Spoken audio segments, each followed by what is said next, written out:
Hello everyone, it's me Clayton. I just finished watching Let Him Go, based on the 2013 thriller novel of the same name by Larry Watson. It stars Kevin Costner and Diane Lane, yes, Superman's parents, who now get to be in a revenge thriller about them trying to get their grandson back from a crazy family. But let's get to the story, shall we? The story stars Kevin Costner and Diane Lane as George and Margaret Blackledge. Yes, I know that's a cool name. After the film opens with their son dying, their daughter-in-law ends up marrying the son of a very crazy family called the Wee Boy family. And when Margaret sees that her daughter-in-law and her grandson are being treated very horribly by said man, she decides to get her retired sheriff husband, George, involved in a mission to get their grandson back. This takes them all across Montana as they attempt to find out where the Wee Boy family is, and when they find the Wee Boy family, they've got more than what they've bargained for when it comes to not only the man that their daughter-in-law married, but also the crazy matriarch of the family who might be the biggest villain of the film. Well, that's all I'll say about the story. The story here definitely does feel like a modern-age Western in many ways. Just replace cowboys with a more modern, say, 80s or 90s setting, and definitely replacing the gunslinging sheriffs with more middle-aged people trying to get their loved ones out of a bad situation. As such, it definitely follows a slow burn when it comes to its pacing, but the slow burn actually does work when it comes to getting us interested in these characters, and Margaret and George are very good characters who are bolstered by their great actors. Kevin Costner and Diane Lane, I think, are good actors when they're given great scripts, and this one does feel really good. It happens to get you invested in these characters.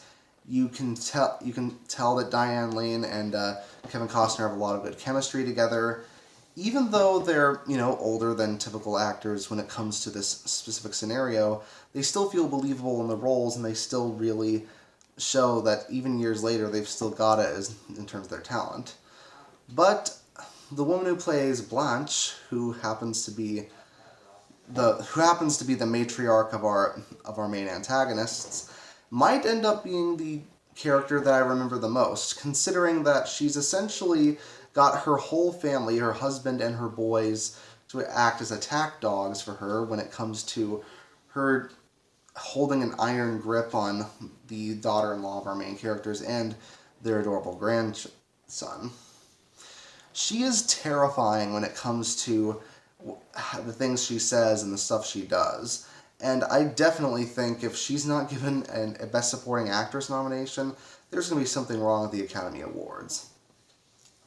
On top of the slow burn pacing and the great acting, another thing that definitely shows you that this is a novel adaptation is definitely the reference that this film has for its setting.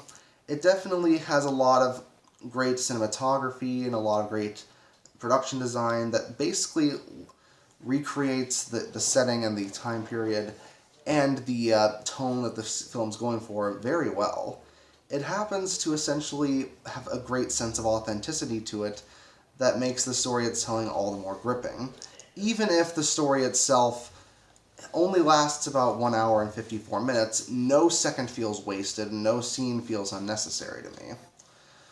Though I probably would have liked seeing a little bit more of the son before he ends up leaving the film, and I probably would have liked to have a few more scenes of the daughter-in-law and the grandson going through their scenario, just so I can feel for them a little bit more.